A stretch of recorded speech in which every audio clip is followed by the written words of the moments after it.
Hi friends, ಈ ಶಿವರಾತ್ರಿ ಹಬ್ಬಕ್ಕೆ ಹುರಿಗಡಲೆ ತುಂಬಿಟ್ಟು ಮಾಡೋಣ. ತುಂಬಿಟ್ಟು ಮಾಡೋಕ್ಕೆ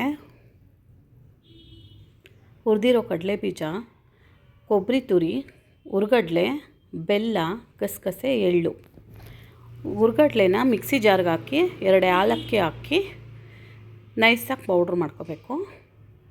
ಹುರಿದು ಸಿಪ್ಪೆ ತೆಗೆದಿರೋ ಶೇಂಗಾ ಬೀಜನ ಮಿಕ್ಸಿಗೆ ಹಾಕಿ ಸ್ವಲ್ಪ ರಫಾಗಿ ಪೌಡ್ರ್ ಮಾಡಬೇಕಿದು, ನೈಸ್ ಮಾಡಬಾರ್ದು. ಈ ಥರ ಮುಟ್ಟು ನೋಡಿದ್ರೆ ರಫ್ ಆಗಿರ್ಬೇಕು. ಸ್ವಲ್ಪ ರಫ್ ಆಗಿದ್ದರೆ ಟೇಸ್ಟ್ ಚೆನ್ನಾಗಿ ಬರುತ್ತೆ. ಹಾಕಿ ಬೇಸನ್ಗೆ ಹಾಕಿ ಹುರಿದಿರೋ ಬಿಳಿ ಎಳ್ಳು, ಗಸಗಸೆನ ಮಿಕ್ಸ್ ಮಾಡ್ಕೊಬೇಕು. ತುರಿದಿರೋ ಕೊಬ್ಬರಿ, ಒಣ ಕೊಬ್ಬರಿ, ಸ್ವಲ್ಪ ಹುರಿಗಡಲೆ, ಕಡಲೆ ಬೀಜ ಇಷ್ಟನ್ನು ಹಾಕಿ ಚೆನ್ನಾಗಿ ಮಿಕ್ಸ್ ಮಾಡ್ಕೋಬೇಕು. ಇದಕ್ಕೆ ಅಕ್ಕಿ ಹುರಿಯೋದು, ಹಿಟ್ಟು ಮಾಡಿಸೋದು ಅದೇನು ಕೆಲಸ ಇಲ್ಲದೆ ಸುಲಭವಾಗಿ ಮನೇಲಿರೋ ಪದಾರ್ಥದಲ್ಲೇ ಮಾಡ್ಬೋದು.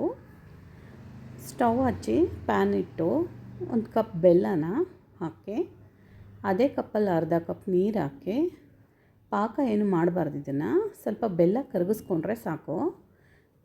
ಮುಟ್ಟು ನೋಡಿದಾಗ ಕೈಗೆ ಅಂಟಾದರೆ ಸಾಕು. ಅದನ್ನು ಮಿಕ್ಸ್ ಮಾಡ್ಕೊಂಡಿರೋ ಹಿಟ್ಟಿಗೆ ಹಾಕ್ಕೊಂಡು ಸ್ವಲ್ಪನೇ 1-3 ಪೋರ್ಷನಲ್ಲಿ ಹಾಕ್ಕೊಂಡು ಮಿಕ್ಸ್ ಮಾಡ್ಕೊಬೇಕು.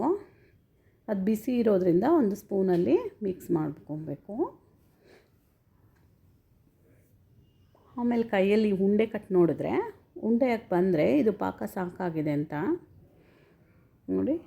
ಕರೆಕ್ಟಾಗಿದೆ. ಆ ಪಾಕಕ್ಕೂ ಹಿಟ್ಟಿಗೂ ಕರೆಕ್ಟಾಗಿ ಬಂದಿದೆ ನೋಡಿ. ಉಂಡೆ ಕಟ್ಟಲಿಕ್ಕೆ ಬರ್ತಿದೆ. ಈಗ ಸ್ವಲ್ಪ ನಾದ್ಕೊಂಡು ಉಂಡೆ ಮಾಡ್ಕೋಬೇಕು ಚಿಕ್ಕದಾಗಿ. ನಿಮ್ಗೆ ಯಾವ ಸೈಜ್ ಇಷ್ಟ ಆಗುತ್ತೋ ಆ ಸೈಜಲ್ಲಿ ಉಂಡೆ ಮಾಡಿಕೊಂಡ್ರೆ ಸುಲಭವಾಗಿ ಶಿವರಾತ್ರಿ ಹಬ್ಬಕ್ಕೆ ತುಂಬಿಟ್ಟು ರೆಡಿ ಆಯಿತು ನೋಡಿ ಫ್ರೆಂಡ್ಸ್. ಸುಲಭವಾದ ರುಚಿಯಾದ ತುಂಬಿಟ್ಟು ಸ್ಮೂತಾಗಿ ತಿನ್ನೋಕ್ಕೆ ರೆಡಿಯಾಗಿದೆ.